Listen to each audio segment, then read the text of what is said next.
Hey, what's up? This is Raven here. We're just gonna do the ladder. We're gonna take a look at the ladder and the code we're using because coding is not easy. You can do it once and you can do it great one time, but unless you do it exactly the same, you're not gonna have the same results. And taking time to do coding is a haul on its own. I know with Unity, you only need like a couple codes to do various tasks. I like to take the long route and use 100, 600 lines of code to accomplish my task. To me, it feels better, feels more rewarding. It's a little bit more comprehensive to myself. I think when you're using other coding, it's sort of already altered to perform the coding such as this. So basically, they do the hard work and provide a couple lines, and then you take those lines and you create your game from those lines, which is great. But for me, I'm doing it old school. I'm just doing the coding here, and I want to get this underway. As you can see, you can run back and forth, whatever. But we're taking a look mainly at this ladder. So when he jumps on this ladder, he climbs up it, climbs down, but also he can jump down. And then when he comes down, he gets off smoothly. And that's important in game developing. If you didn't get off smoothly, it'd kind of look a little bit generic. So, and then plus, you can shoot to the right, shoot to the left. Although, there's a couple of little things, but nothing to be, so concerned about.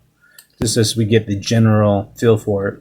I mean, it's not like we're, super professional or anything like that. I mean, we're just kind of learning as we're talking to you, actually. We're just taking it day by day. Don't know if that's the best thing to do in my life right now, because there's other things going on that I could be doing. I just feel like gaming gives me a natural high, so to speak, that I can't get anywhere else other than playing in a band and music. But in playing in a band with music, you need those extra people, because I really feel like I get that natural high playing live. I don't get the natural high, just jamming by myself. So you really need the band, and you really need to have that sound to get that natural high. And that's kind of fun to look back on too, when you're jamming with people, and you have a day to go through your pictures and stuff. Those videos are always kind of cool to take a look at and take in. Kind of shows that you do have life, other than just kind of sitting in a chair all day. That's not exactly how I would like to be. That's not exactly how I would like to spend my life unless I'm doing game development. As far as like doing stuff like that, it's cool. But I just feel like these days people are doing media for free. I mean, I guess they're getting paid on YouTube. But there's a lot of people that aren't getting monetized, that have good channels that aren't getting paid. So those people, if they haven't got any views, generally they are doing this stuff for free. It's kind of weird how they get us to work for free, but it is what it is. I mean, I do want people to view this stuff, but at the same time, you take a look at it from a different perspective, and they got millions of people creating videos that people would have got paid for if it was on a TV show or something like that. Who knows? They'll probably rewind time, take your ideas, and make it into a show, to be honest with you, because that's what they do. Just to let you guys aware and let you know, like, even my coding on this, it may get stolen. They may rewind time back in the day and use, stuff like that. It's hard to tell what they're doing, but we're living the present, I guess. I don't know. Sometimes I don't feel like I'm alive or whatever. But I still do game developing just because I feel, that it's the thing to do for me. So I'm drinking some Monster here. Can of Monster. Just trying to get my day going. I did play Mega Man X8, and it's pretty cool. It has more of an arcade feel to it than X7. I think X7 is a little bit on the epic side. Once you learn how to play it, I think that's a great game. X8 is great too. I don't see why so many people, said it was not a good game or it's not a good game. I'm still playing it, by the way. So there's the impression I got is that they said it wasn't that good, but taking a look at it, it's a great game. They spent a lot of time doing stuff, such as when you're beating a boss at the end. They have the 3 animation sequences and the special secret weapons that you receive after defeating a boss. And you could tell that they took some time on that. They took some time making each weapon, stuff like that. Has more of an arcade feel, as I was saying, than X7. What else? You can replay the levels. There's a intermission, I think it's called, where you can replay the missions. It gives you a little bit more of the game when playing those. There are some drawbacks to that game, however, like the spikes. They kind of blend in with the background. When you're hitting them, you get pretty frustrated because you didn't see them. I guess that as a game player, you should probably take the time and grasp everything in. There's no enemies, but yeah. So that's one of the frustrations. I think you could buy an item though to be able to hit the spikes. So they kind of make it an item-based decision. You collect these triangles for money, and then you can buy power-ups and stuff, which I think is a pretty cool feature. Usually I don't like stuff like that, but they did it so well where it feels good. And the chips that you buy are actually just men. Like every Mega Man, you get like 3 men.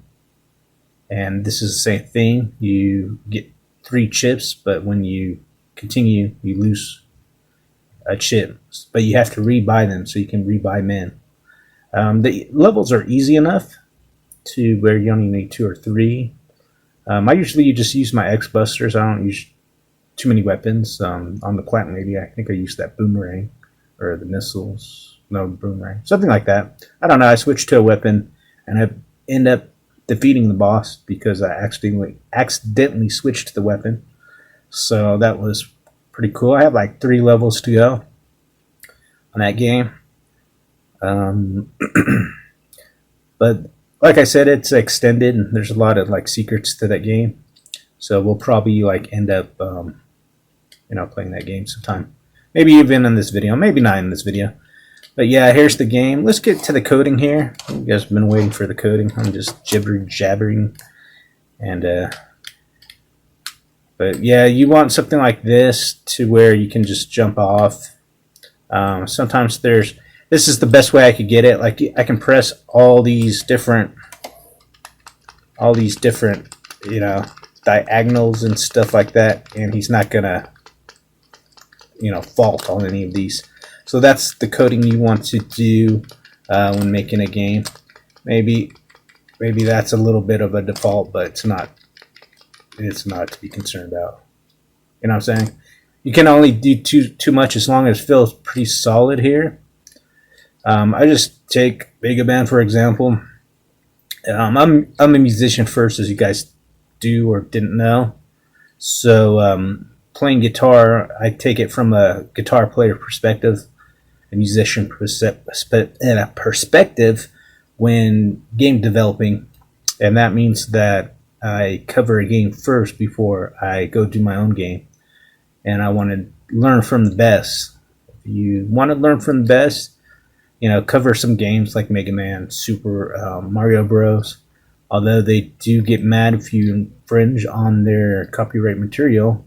Um, I'm not making any money off this. I think it comes infringement when you start making money and you start selling stuff.